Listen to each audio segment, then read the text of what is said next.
kita yang membuat kita lebih bersuka cita karena perubahan yang lebih baik di bangsa ini bahkan dunia. Tapi tetap kita bersyukur ada di tengah-tengah masa suka, masa sulit. Bahkan saya katakan di masa nilai manusia itu ada pergeseran. Yang baik menjadi jahat, yang jahat lebih jahat. Yang tadinya tidak punya keinginan untuk mencuri bisa jadi mencuri karena ada kesempatan dan situasi yang ada. Yang membuat dia harus begitu. Orang yang tadinya hidup dalam kejujuran sekarang sudah tidak mau lagi jujur, bahkan hidup dalam dusta dan kebohongan. Tiap hari kita mendengar berita kriminal tidak pernah berhenti. Tentang pembunuhan, perampokan, pencurian, itu yang terjadi. Bukan saja di masyarakat orang yang tidak percaya, tapi juga di kalangan orang Kristen sendiri. Terima kasih Tuhan. Kalau saya melihat situasi yang ada ini, kapan akan berakhir? Siapa yang akan menjamin akan berakhir dan akan lebih baik? Tidak satupun. Mau pemimpin negara, ekonom, siapapun tidak bisa. Hanya Tuhan. Amin. Karena hanya Tuhan, mari kita katakan kepada diri kita sendiri di hadapan Tuhan, aku kuat karena firman, aku kuat karena Tuhan. Amin. Mari kita praktekkan bersama-sama. Katakan, aku kuat karena Tuhan, aku kuat karena firman. 2, 3 ya. Aku kuat karena firman, aku kuat karena Tuhan. Kita ulang bersama-sama. Aku kuat karena firman, aku kuat karena Tuhan. Amin. Itulah sebabnya bukan saja hari Minggu kita mendengarkan firman Tuhan, setiap hari kita harus membaca merenungkan firman Tuhan. Jangan pernah kita tinggalkan Alkitab. Jangan pernah kita tinggalkan membaca merenungkan firman Tuhan karena kesibukan dunia. Karena hanya untuk mencari yang sifatnya sementara, yang tidak abadi, yaitu harta dan uang dan segala kesibukan dan kehormatan. Jangan, saudara kasih Tuhan. Pada saat kita meninggalkan Alkitab, meninggalkan firman Tuhan, di situ kita akan lemah. Kalau kita sudah lemah, maka kita akan menjadi santapannya dunia ini, santapannya iblis, akan menghancurkan kita semuanya. Siapapun, mau hamba Tuhan, pendeta, pastor, hanya kuat karena firman. Amin. Nah, itulah sebabnya di saat masa-masa sukar sulit seperti ini, jangan kita terus berbicara tentang berkat kemakmuran, berkat kemakmuran. Tanpa kita berbicara tentang berkat dan kemakmuran, Tuhan sudah lebih tahu yang terbaik dan apa yang kita butuhkan. Amin. Hal yang terpenting yang Tuhan kehendaki adalah supaya kita semakin mengenalnya. Mengenalmu, mengenal Tuhan. Itulah yang Tuhan kehendaki. Dengan mengenal Tuhan dengan baik dan benar, maka akan terjadi kita akan semakin mencintainya, mengasihinya. Dengan mengasihi, mencintainya, maka kita akan terus-menerus meninggalkan segala keinginan-keinginan dunia yang bisa menghancurkan kita, bahkan yang membawa kita kepada kebinasaan. Injil Yohanes adalah Injil salah satu di mana kita dituntun, dibimbing, memahami, mengerti siapa Yesus.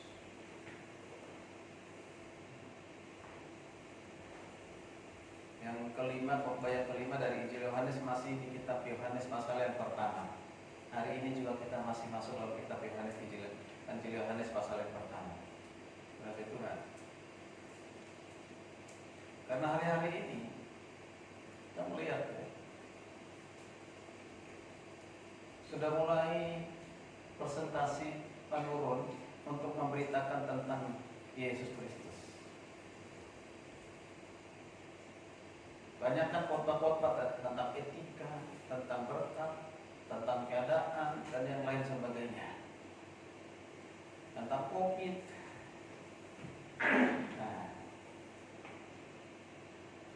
bahkan kadang-kadang sudah berbicara hanya mengenai kitab orang lain dan Injil pun tidak diberitakan. Luar biasa. Injil Yohanes adalah Injil yang akan membimbing kita, memberikan kita kepada pemahaman yang baik dan benar tentang siapa Yesus sesungguhnya.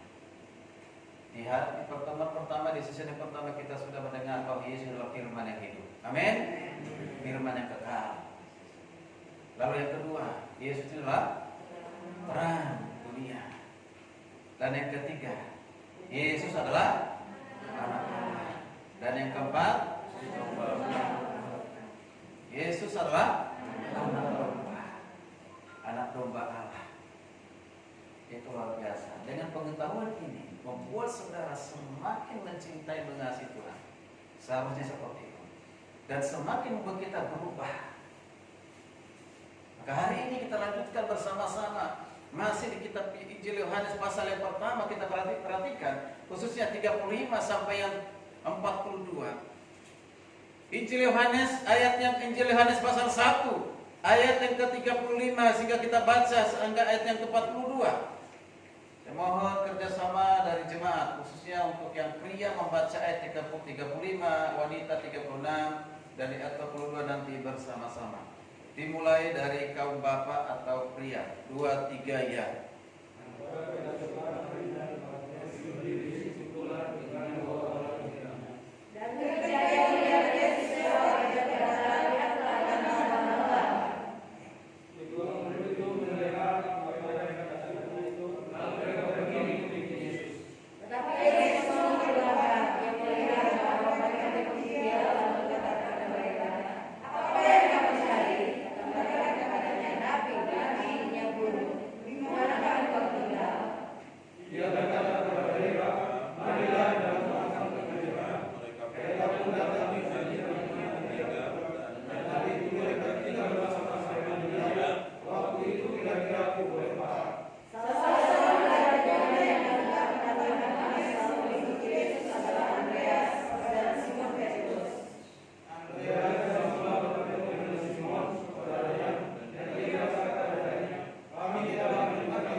Bersama-sama.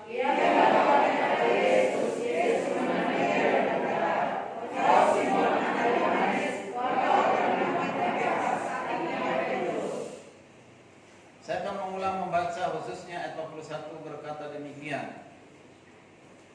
Andreas mula-mula bertemu dengan Simon, saudaranya, dan ia berkata kepadanya, "Kami telah menemukan Mesias." Kami telah menemukan Mesias, artinya Kristus.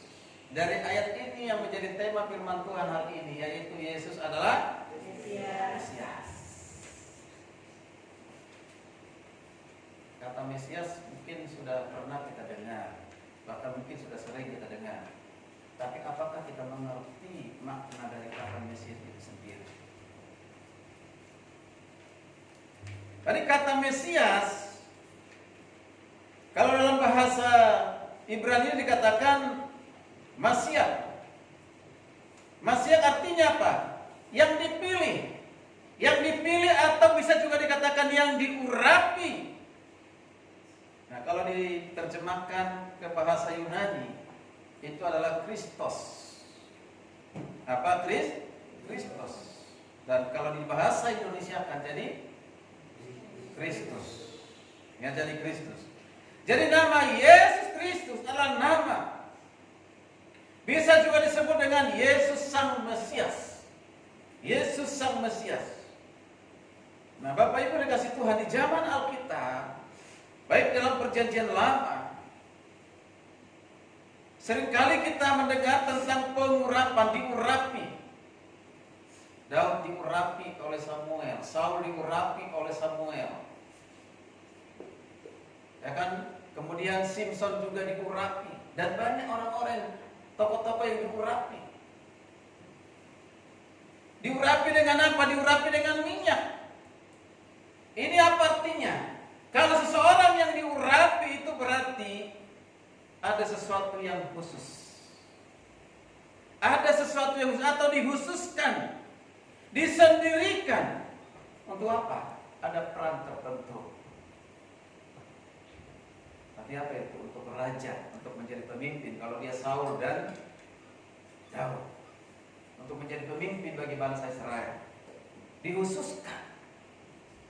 Maka biasanya jadi sebelum diutus menjadi raja, melakukan tugasnya, melakukan perannya, itu diurapi dulu dengan minyak. Jadi orang yang diurapi adalah seorang yang punyai panggilan yang istimewa. Musa dipanggil, Saul dipanggil sekalipun gagal, Daud dipanggil, Salomo dipanggil. Itu panggilan istimewa. Daniel dipanggil. Dalam hal ini di bacaan kita hari ini, Yohanes, Rasul Yohanes dipanggil, Yohanes Pembaptis dipanggil. Dan semua mereka adalah diurapi Tuhan. Maka hari ini kita melihat bersama-sama, kata mengurapi ataupun diurapi digunakan kepada Yesus Kristus. Yesus diurapi, maka dikatakan Mesias, yang diurapi, yang dipanggil, yang dipilih, yang ditetapkan. Berarti istimewa. Amin. Yesus itu sangat-sangat istimewa. Mana yang lebih istimewa, Yohanes Pembaptis, Rasul Yohanes, Rasul Paulus, atau Yesus? Nah, mana yang istimewa? Adalah Yesus. Mengapa saya bertanya ini? Penting, nanti kita perhatikan bersama-sama. Kita belajar dari Yohanes Pembaptis, seorang yang diistimewakan oleh murid-muridnya. Pada saat itu dia punya nama populer, dikenal baik, bahkan bawa pengaruh yang luar biasa. Mari kita perhatikan bersama-sama kasih Tuhan. Apa makna firman Tuhan hari ini bagi kita bahwa Yesus adalah Sang Mesias? Bagaimana Rasul Yohanes maupun Yohanes Pembaptis dan juga murid-muridnya meresponi dan menyambut Sang Mesias itu? Ada 5 hal yang kita perhatikan bersama-sama. Di ayat ke-35, 36. Nah, saudara perhatikan. Yesus yang adalah Sang Mesias itu. Bagaimana Yohanes Pembaptis dan juga murid-muridnya meresponi ketika mereka tahu bahwa anak domba Allah sudah datang, anak Allah sudah datang, Mesias sudah datang. Mari kita perhatikan bersama-sama hal yang sangat menarik yang menurut saya sangat penting sekali. Di ayat yang ke-35 sampai 36. Saya ulang untuk membaca buat kita semua. Perhatikan dikatakan di sini. Pada keesokan harinya Yohanes berdiri. Ini Yohanes, bukan Rasul Yohanes, Yohanes Pembaptis. Berdiri situ pula dengan siapa? Dengan 2 muridnya. Jadi ada Yohanes Pembaptis dan dia punya 2 murid. Ya, 2 murid. Ayat 36. Dan ketika ia melihat Yesus lewat, ia berkata, "Lihatlah anak domba Allah." Yohanes Pembaptis memperkenalkan kedua muridnya, ini anak domba Allah, lihatlah sudah datang. Jadi memperkenalkan, memperlihatkan anak domba Allah. Teman-teman, ini murid-murid, lihat ini ada anak domba Allah sudah datang. Ayat 37, perhatikan. Dikatakan begini. Kedua murid itu mendengar apa yang dikatakannya itu, lalu mereka pergi mengikuti Yesus. Luar biasa sampai di sini. Dengan ya?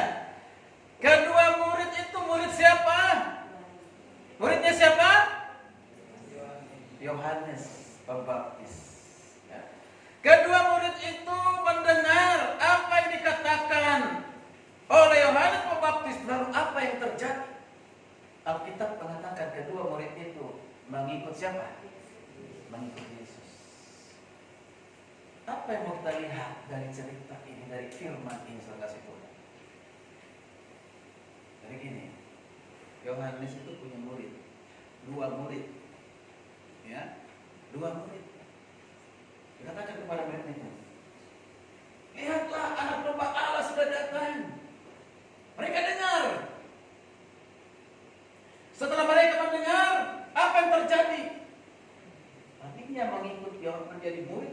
Yohanes Pembaptis.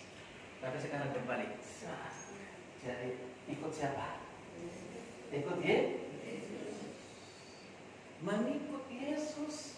Bukan lagi menjadi pengikut Yohanes Pembaptis. Sekarang sudah menjadi pengikutnya Yesus. Perhatikan baik-baik. Apa respon Yohanes Pembaptis? Ketika mereka mendengar anak domba Allah sudah datang, Mesias itu sudah datang, lalu mereka mengikut Yesus. Meninggalkan Yohanes Pembaptis, mereka mengikut Yesus. Yohanes Pembaptis tidak protes. Maka kita perhatikan di sini tadinya murid ini memperlakukan Yohanes Pembaptis orang nomor 1 sebelum berjumpa dengan Yesus. Tapi setelah berjumpa dengan Yesus, yang nomor 1 adalah Yesus. Setelah berjumpa dengan Yesus, yang nomor 1 adalah Yesus. Yohanes menjadi nomor 2. Bukan berarti tidak dihargai, dihormati. Ketika diperlakukan sebagai nomor 2 Yohanes Pembaptis oleh murid-muridnya yang sudah bersama-sama dengan dia tidak pernah protes kepada Yesus. Luar biasa. Dari awal kita belajar tentang Yohanes Pembaptis, dia merelakan murid itu menjadi pengikut Yesus. Bapak Ibu kasih Tuhan, mengapa ini penting? Kita melihat Yohanes Pembaptis, dia seorang pengkhotbah, seorang pengajar yang hebat, yang luar biasa. Dan dia tidak pernah kompromi dengan dosa.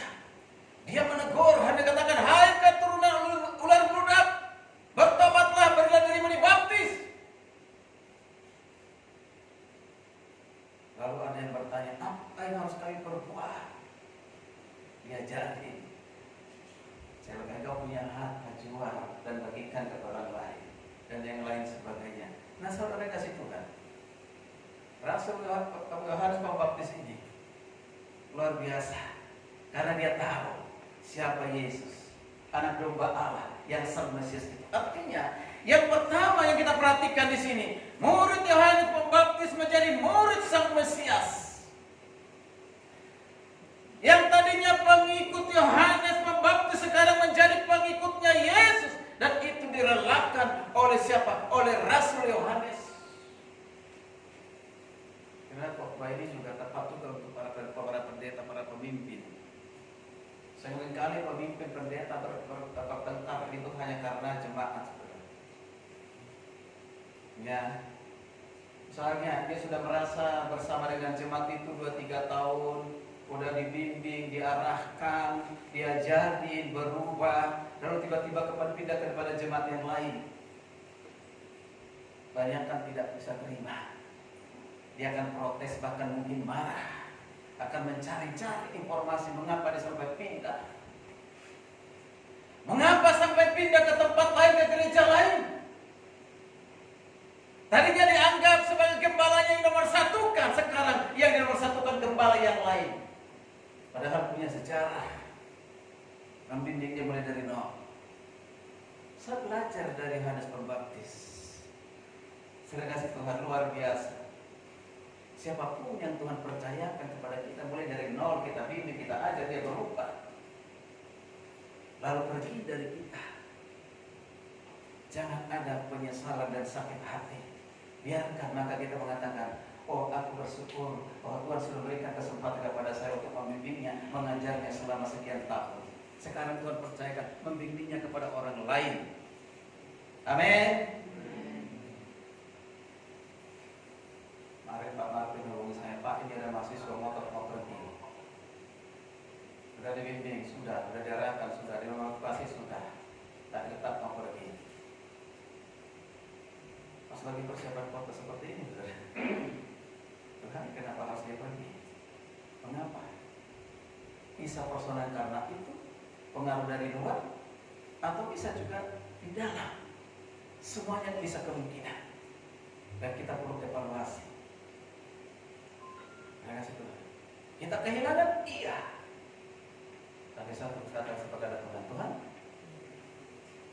dia yang datang kita terima, tapi dia pergi, kita tidak tahu.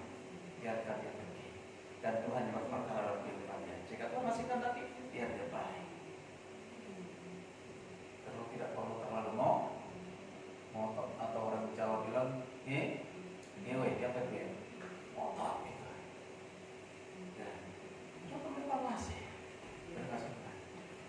Nah, maksud saya di sini saudara kasih Tuhan, mari kita perhatikan bersama-sama. Yohanes Pembaptis yang tadinya diikuti, sekarang ditinggalkan. Yang tadinya di nomor satukan, sekarang di nomor duakan. Ini tidak mudah. Karena sudah lama bersama dengan Rasul Yohanes, maksudnya Yohanes Pembaptis. Itu berat saudara kasih Tuhan. Tapi Yohanes Pembaptis menerimanya dengan rela. Amin. Kalau suatu saat banyak menjadi pengikut saudara, ya suatu saat saudara ditinggalkan, dihianati, jangan balik menyakiti dan mengkhianati. Biarkan saja. Karena Tuhan yang berperkara kepada setiap orang. Amin. Kalau tadinya kita dihargai, dihormati, dinomor satukan, sekarang kita tidak dipertimbangkan, bahkan mungkin bukan nomor 2, bukan nomor 3, tapi tidak menjadi siapa-siapa. Tidak perlu belajar dari Yohanes Pembaptis. Relakan, serahkan kepada Tuhan Yesus. Amin. Ada William Barclay berkata begini, tidak ada tugas yang lebih berat daripada mengambil tempat kedua, padahal sudah pernah menikmati tempat yang pertama. Tempat yang pertama itu tempat yang aman, nyaman. Mengapa? Karena kita merasa dihargai, dihormati, diterima, dinomorsatukan. Tapi suatu saat tempat itu bergeser. Bukan lagi tempat yang pertama, tapi menjadi tempat yang kedua, mungkin yang ketiga. Nah, sebelum di STT Tataro, saya sudah pernah jadi ketua STT di 2 tempat, 2 STT. Nah, itu tempat yang pertama, merasa dihargai, dihormati, bahkan mungkin dicari banyak orang. Tapi bagaimana saudara kasih Tuhan? Apakah itu abadi? Digeser, turun menjadi waket 1, turun menjadi waket 3, turun menjadi staf biasa. Itu saudara, mudah nggak? Tidak mudah. Mana di sini ada Ibu Ida yang menjadi saksi? Hah? Dari waket 1 diturunkan menjadi staf biasa. Mudah nggak? Tidak mudah, saudara, akan protes. Bahkan coba aja diubah, coba aja diturunkan. Awas, ada yang sampai buat ancaman ketika seperti itu. Mengapa mungkin dia merasa terhormat di situ, lebih nyaman di situ, lebih dihargai di situ, tiba-tiba jadi staf biasa? Tidak mudah, makanya William ini mengatakan demikian. Itu yang berat. Tapi bagi Yohanes Pembaptis tidak ada yang berat. Mengapa? Karena dia lebih mengutamakan, mempermuliakan nama Tuhan yang anak domba Allah itu, Sang Mesias itu, daripada dirinya sendiri. Amin. Jadi bukan egonya, keinginan dirinya sendiri. Bahkan sudah lama menjadi teman kita, menjadi sahabat kita, bahkan sudah kita berkorban, sudah sangat dekat dengannya, lalu tiba-tiba kita ditinggalkan. Mudah kau untuk menerimanya? Mudah. Sampai kasih Tuhan. Ini yang pertama yang kita perhatikan bersama-sama. Maka kalau saya katakan, kalau saudara mungkin menjadi orang yang dipilih, diangkat menjadi majelis, menjadi pendeta, menjadi guru sekolah minggu, saudara sudah menjadi senior. Mungkin suatu saat itu akan tidak terima. Tapi bagaimana kalau ada yang lahir, ya, yang junior-junior, yang lebih baik, yang lebih hebat dari kita? Jangan merasa pernah digeser. Amin. Saya sangat bersyukur kalau ada orang yang lebih baik, lebih hebat daripada saya. Tidak menjadi saingan, tidak merasa tergeser. Kalau suatu saat, kalau ada yang sudah menjadi gembala sidang berdiri di tempat ini, kalau itu kehendak Tuhan, saya tidak pernah akan merasa jadi rendah. Mau duduk pun di situ, ketika dia menjadi gembala, tidak. Amin. Nah, itu saya kasih Tuhan. Dan kalau orang di satu gereja sudah menjadi guru sekolah minggu, tiba-tiba ada ya yang lain-lain yang junior lebih hebat, lebih kreatif, lebih inovatif, soalnya digeser gitu kan, berubah gitu. Nah, sehingga Pak berusaha untuk jangan menggunakan lagi, mengemakai lagi. Jangan sampai terjadi itu di gereja kita. Amin. Kita berikan kesempatan kepada setiap orang untuk apa? Ya, melayani dengan apa yang dia miliki, karunia, talenta yang dia miliki. Ini yang pertama saya kasih Tuhan. Jadi sekali lagi saya mengatakan bahwa dua murid yang meninggalkan Yohanes Pembaptis dalam mengikuti Yesus, menjadi pengikut Yesus. Dua murid ini, siapa namanya? Yang pertama Andreas di ayat 40a. Sedangkan yang satunya lagi dikatakan besar kemungkinan Rasul Yohanes sendiri. Ada dua murid. Rasul Yohanes ini kalau kita perhatikan,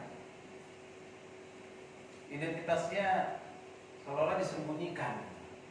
Tapi penafsiran yang mengatakan siapa murid itu, pertama itu adalah Andreas, yang kedua itu adalah Rasul Yohanes.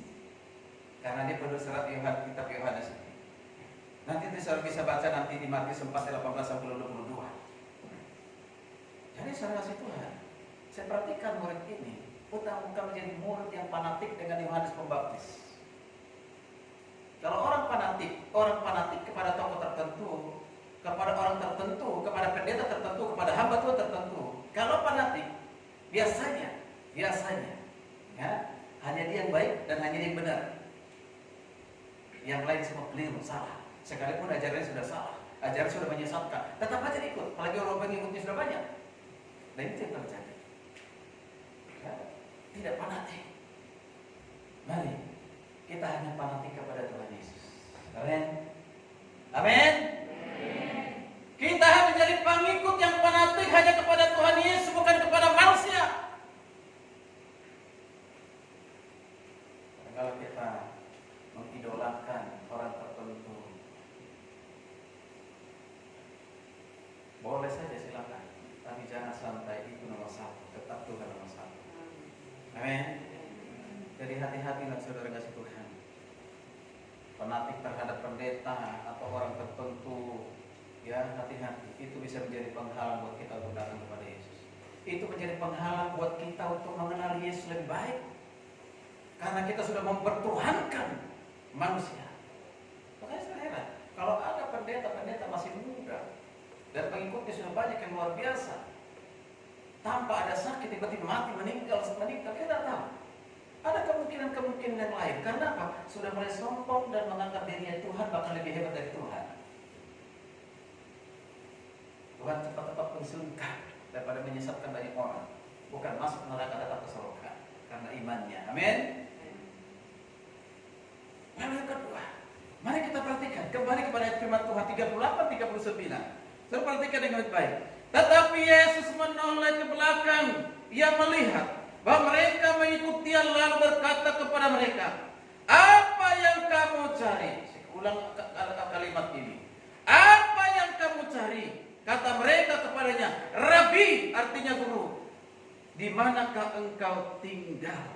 Perhatikan 39. Ia berkata kepada mereka, marilah dan kamu akan melihatnya. Mereka pun datang dan melihat di mana ia tinggal. Dan hari itu mereka tinggal bersama-sama dengan dia. Waktu itu kita kira-kira pukul 4. Dari dua ayat ini, saudara perhatikan bagaimana respon dua murid ini kepada Sang Mesias ini. Setelah diperkenalkan oleh Yohanes Pembaptis, anak domba Allah. Lihat, sudah datang lalu mengikut Yesus.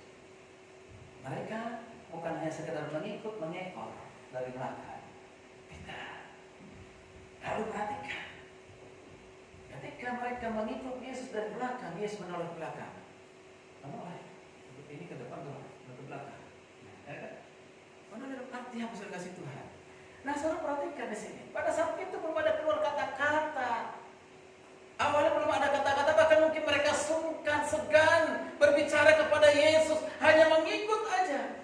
Belum ada satu kata kalimat pun yang keluar dari mulut dua murid ini. Belum. Makanya Tuhan berkata, apa yang kau cari? Apa yang kalian cari? Apa yang kamu cari?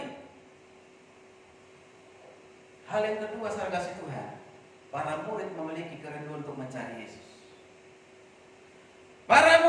memiliki kerinduan mencari Sang Mesias itu, yaitu Yesus. Saudara perhatikan dengan pertanyaan, dikatakan bertanya, apa yang kamu cari? Kalau melihat dari pribadi Yesus, apakah tidak tahu? Apakah Yesus tidak tahu apa yang mereka cari? 2 murid itu apa yang mereka cari? Sehingga Yesus bertanya demikian. Kalau orang tidak mengerti, Yesus melihatnya dari sisi kebenaran, tidak melihat Yesus dari sisi keilahian dan kemanusiaan, maka dikatakan ini berarti Yesus punya keterbatasan. Dia hanya manusia biasa. Masa kalau dikatakan dia Tuhan bertanya kepada murid ini, apa yang kamu cari? Kalau dia Tuhan, apa tujuan dari pertanyaan Yesus? Apa yang kamu cari? Saudara, yang pertama, perhatikan, ini menunjukkan inisiatif dari Yesus. Ini menunjukkan Yesus berinisiatif untuk menemui mereka, bertanya kepada mereka. Bukan berarti Yesus tidak tahu apa tujuan maksud mereka untuk mencari Yesus. Tuhan pasti tahu. 2 orang yang murid Yohanes Pembaptis ini sudah kasih Tuhan. Setelah Yesus mengatakan apa yang kamu cari, mulai mereka ada respon, mulai ada kata kalimat keluar dari mulut mereka, dikatakan 39. Saya perhatikan, apa yang kamu cari? Dikatakan masih dari 38. Rabi, artinya guru, di mana engkau tinggal? Sekarang sudah punya keberanian. Guru, Rabi, di mana engkau tinggal? Oh, luar biasa. Ini respon. Saya percaya itu karena pertanyaan dari Tuhan Yesus, dan juga yang kedua karena Tuhan sudah mulai menggerakkan hatinya. Maka dikatakan kalau kita Roma, bukan kita yang mencari Tuhan, tapi Tuhanlah yang mencari kita. Amin. Ketika 2 murid ini datang kepada Tuhan, bukan karena mereka, tapi gerakan Tuhan membuat mereka sehingga datang kepada Tuhan Yesus. Disebutkan. Lalu bagaimana responnya Tuhan Yesus ketika dikatakan begini, di manakah engkau tinggal? Sang Mesias yang hebat, yang luar biasa ini tidak menyebutkan di RT 2, RT 3, Kelurahan Karangsatria, Dewi Sartika. Tidak berkata demikian, tapi Yesus berkata apa? Marilah dan kamu akan melihatnya. Marilah. Artinya apa, saya kasih Tuhan? Ini luar biasa. Ya, terus mengatakan begini, saya lagi sibuk, jangan ganggu saya. Saya masih banyak perjalanan. Nanti kalian datang ya, alamat saya, alamat ini, kasih tahu alamatnya. Tidak. Tapi langsung respon, marilah. Kamu akan melihatnya. Yesus tidak pernah jual mahal kepada siapapun yang datang kepada Yesus. Yesus tidak pernah menolak seseorang yang datang kepada Yesus. Apapun latar belakangnya, apapun dosanya, kejahatannya, ketika datang kepada Tuhan Yesus, maka Tuhan mengatakan, marilah. Dan saat ini Tuhan katakan kepada saudara, marilah. Amin. Engkau akan melihatnya.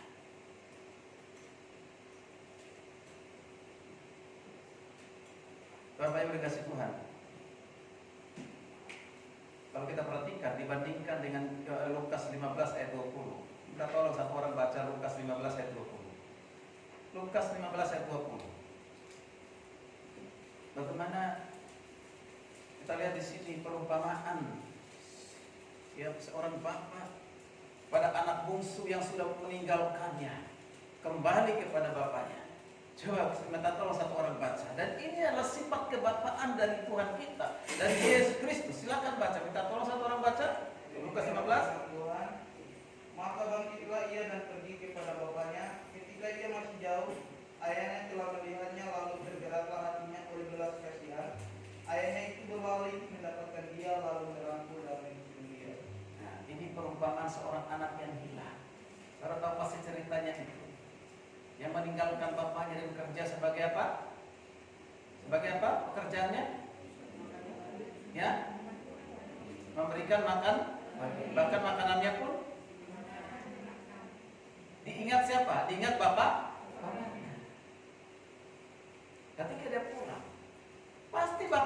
mengecewa ketika dia pergi meninggalkan bapak, siapapun itu. Ketika anak pergi tanpa pamit aja kita marah, kita kecewa. Apalagi ini pergi dengan waktu yang lama, tinggalkan orang tuanya, pasti marah, kecewa. Dan coba perhatikan pada saat kembali, ayat ini menunjukkan pada saat anak itu yang hilang itu kembali, saudara-saudara. Pada saat kembali, apa yang dilakukan? Bagaimana sikap seorang bapak terhadap anak bungsunya yang kembali itu? Katakan melihatnya, setelah melihatnya, lalu menemuinya, mendapatkan. Ketika sudah dilihat, dia bukan menunggu begini masih seorang bapak, tapi langsung didatangi anaknya. Ketika sudah dilihat, mendapatkannya, lalu dirangkul. Setelah dirangkul dikatakan apa? Diciumnya. Itu Bapa yang penuh kasih sayang. Itulah yang dilakukan Yesus kepada saudara dan saya. Amin. Itulah yang dilakukan oleh Yesus kepada manusia berdosa. Seberapa besar pun dosa kita, kejahatan kita, tapi ketika kita datang kepada Bapa, Dia akan menemui kita, Dia akan merangkul kita, Dia akan mencium kita, Dia akan memeluk kita dengan erat, dengan penuh kasih, melebihi dari orang tua. Amin.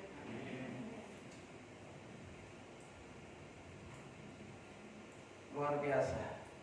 Itulah yang Yesus lakukan kepada dua murid itu.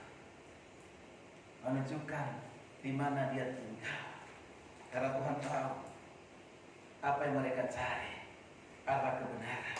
Apa yang mereka cari, Allah Sang Mesias. Maka pertanyaan saudara keseluruhan, apa yang saudara cari sekarang ini?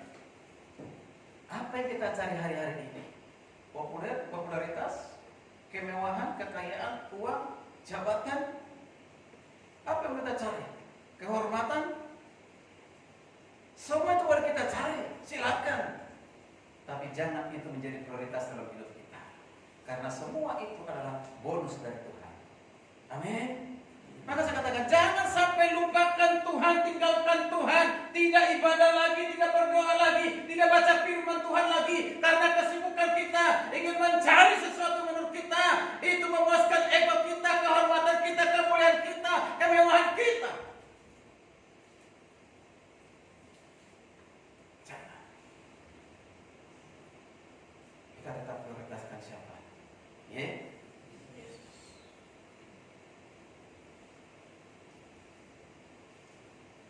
Terima kasih Tuhan untuk menjadi orang Kristen.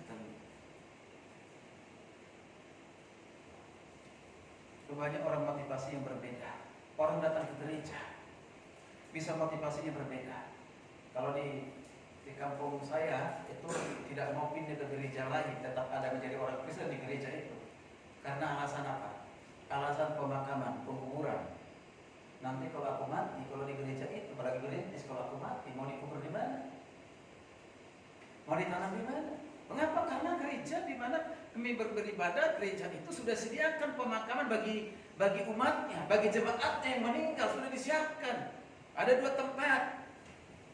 Sehingga orang tidak mau bergeser dari gereja itu karena apa? Karena takut nanti tidak dimakamkan atau tidak punya dapat tempat untuk dimakamkan, sehingga bertahan tetap di gereja itu. Ada yang motivasi seperti kasih Tuhan. Ada orang mau ke gereja, mau hari aktif di gereja, hanya karena motivasinya apa? Ingin menikah, ingin dinikahkan. Ini seringkali kasus seperti ini. Dia mau ke gereja mulai hari pertama, hari kedua, hari ketiga datang ke gereja dengan motivasi aja karena nanti saya ada pemberkatan nikah, saya mau diberkat supaya dilayani oleh gereja. Dan selesai itu menghilang. Hati-hati. Ada orang Kristen datang ke gereja untuk apa? Hanya karena kesembuhan, sembuh dari sakit, atau supaya hidup berkelimpahan, pekerjaannya sukses. Ada orang yang datang seperti itu tujuannya. Bahkan ada juga orang yang datang ke gereja, barangkali ada di sana calon suami, calon istri, atau bisa dijadikan jadi Pak, halo Pak, kok susah amat ya? Dengan cara nggak nyambung dengan khotbah hari ini.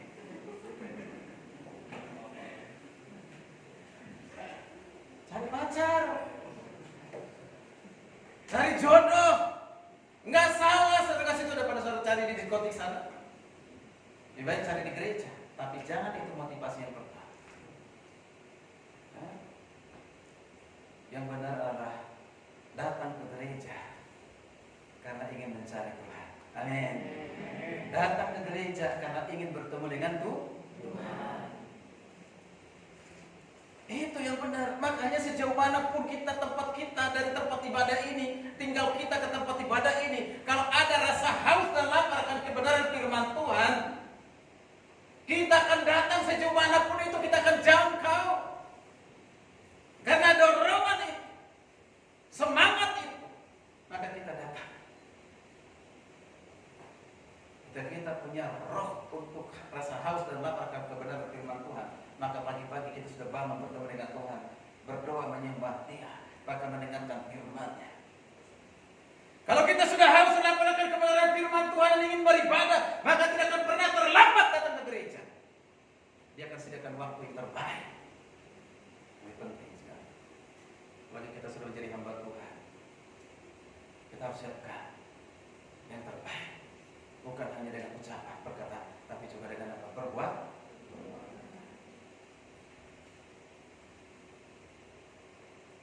Apa yang saudara cari? Kita sama jadi orang Kristen. Terima kasih Tuhan. Hanya sekadar uang, harta, kemewahan. Hari ini saya makan, besok makan. Dunia cari itu, saudara. Tapi apa bedanya kalau kita dengan mereka? Ini hal yang kedua. Lalu hal yang ketiga, saudara kasih Tuhan. Hal yang ketiga. Hal yang keempat, kelima nanti akan saya lanjutkan minggu depan. Terima kasih Tuhan. Hal yang ketiga, mari kita perhatikan ayat 38 dan sampai 39. Kembali 38 sampai 39. Tadi mulai dikata, Guru, di mana engkau tinggal? 39 dia berkata kepada mereka, marilah dan kamu akan melihat. Mereka pun datang dan melihat di mana ia tinggal, dan hari itu mereka tinggal bersama-sama dengan dia. Perhatikan, pada hari itu juga tinggal bersama-sama dengan dia. Murid itu tinggal bersama-sama dengan Yesus. Ini kata yang penting, kalimat yang sangat penting. Ya Tuhan perkenalkan, ayo mari lihatlah. Lalu mereka tinggal bersama dengan Yesus. Pertanyaan begini, apa mereka ini pengangguran? Apa mereka ini tidak punya pekerjaan? Apa dua murid ini tidak punya keluarga? Tidak punya anak? Tidak punya kegiatan? Kau bersama-sama dengan Yesus berarti melalaikan istrinya, anak-anaknya.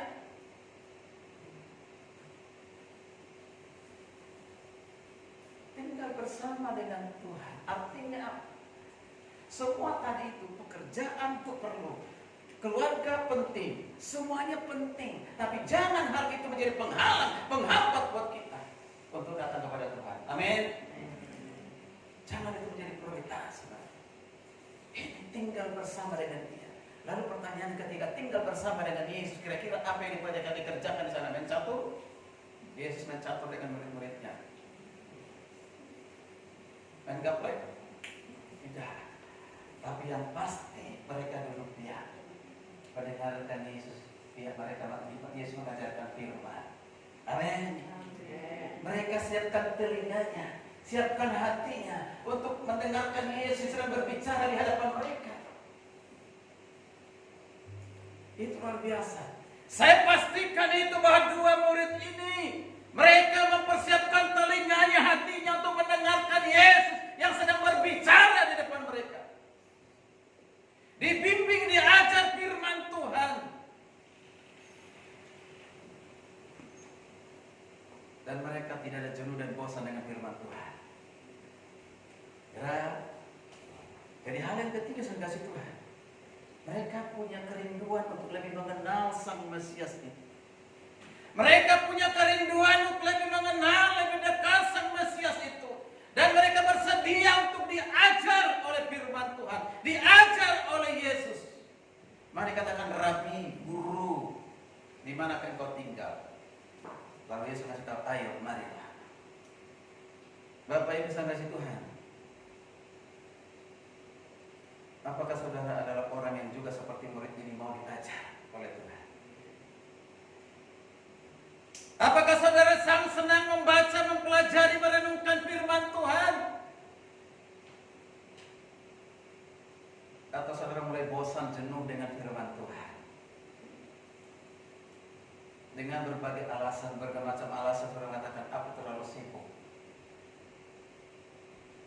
Udah cukuplah hari Minggu. Aku terlalu banyak pekerjaan. Perhatikan, ada kata guru, berarti itu suatu pengakuan, saudara. Guru, itu pengakuan bahwa Yesus itu adalah guru, pengajar yang mampu mengajar mereka. Dari kata rabi tadi. Nah, renungkan bersama-sama. Berarti dua murid ini senang berjumpa dengan Yesus. Senang berjumpa dengan Yesus. Hatinya berkobar-kobar ketika berjumpa dengan Yesus. Seperti seorang pemuda sedang bertemu dengan seorang gadis. Baru senyum aja, bersenang. Kayaknya dia suka dengan saya. Apalagi diajak ngobrol, diajak makan bersama, dia ketemuan dan mau terus. Pasti pemuda ini hatinya sedang berkobar kok. Pasti senang. Rasanya ingin bertemu tiap hari. Tidak bertemu satu hari rasanya 1000 hari. Lama sekali. Mengapa? Karena hatinya lagi senang dengan seorang gadis. Dia lagi taruh hatinya kepada seorang gadis. Pasti pengen untuk ketemu, berjumpa dengan gadis itu. Siapa yang pernah mengalami hal demikian? Setiap kita pasti mengalami, kan? Betul nggak? Nggak ada ketemu di jalan, ayo menikah, ayo tanggal berapa kita menikahnya? Nggak ada, kan? Pasti diawali dengan proses hati dulu, proses hati saling menyukai. Nah ini setuju, kasih Tuhan. Betul. Kadang-kadang kalau tinggal di kos, dia lewat dari tempat kosnya, lihat ada sandalnya, ada di dalam. Karena apa? Cinta, senang. Terima kasih Tuhan. Kalau kita memperlakukan manusia seperti itu, seharusnya Tuhan kita lebih lagi. Amin. Amin. Amin. Amin. Amin. Sekali aminnya ini. Jadi kita harus punya kerinduan seperti murid ini, lebih dekat dengan Tuhan. Ada lagu mengatakan mengenalmu. Sampai tuh ini lagunya. Lebih dalam lagi ku cintakan Yesus. Bukan itu. Mengenalmu. Dua lagu ada, mengenalmu ada. Lagu ini juga ada, lebih dalam lagi, kan? Amin. Nah, saudara perhatikan baik-baik. Ketika dua murid ini sudah mengenal lebih dalam siapa Yesus, apa mereka lakukan? Yang mereka lakukan ini akan dikhotbahkan minggu depan. Saudara kasih Tuhan bisa kasih tahu garis besar. Yang mereka lakukan sekarang setelah mereka diajar oleh Tuhan, mendengar firman Tuhan, mengenal Tuhan, mengasihi Tuhan lebih dari apapun, apa mereka lakukan sekarang? Mereka bukan lagi hanya untuk diri sendiri, kesenangan sendiri, sukacita sendiri. Mereka membawa orang lain kepada Yesus. Mereka dan mencari, membawa jiwa kepada Sang Mesias itu. Dan bukan itu saja, mereka saksi dan menjadi saksi. Mereka saksi tentang Yesus, sekarang mereka menjadi saksi tentang Yesus kepada orang lain. Nah di ayat selanjutnya, ini yang dikhotbahkan minggu depan. Mari kita bangkit berdiri, kita nyanyikan pujian saudara kasih Tuhan. Pujian yang tadi kita nyanyikan. Mari segera musik maju ke depan. Jadi hari ini saudara Tuhan, firman Tuhan Yesus adalah Sang Mesias. Sang Mesias yang luar biasa, yang dahsyat. Dengan pertemuan dengan Sang Mesias itu, apa yang menjadi respon Yohanes dan juga para muridnya luar biasa. Ini yang menjadi berkat bagi kita hari ini.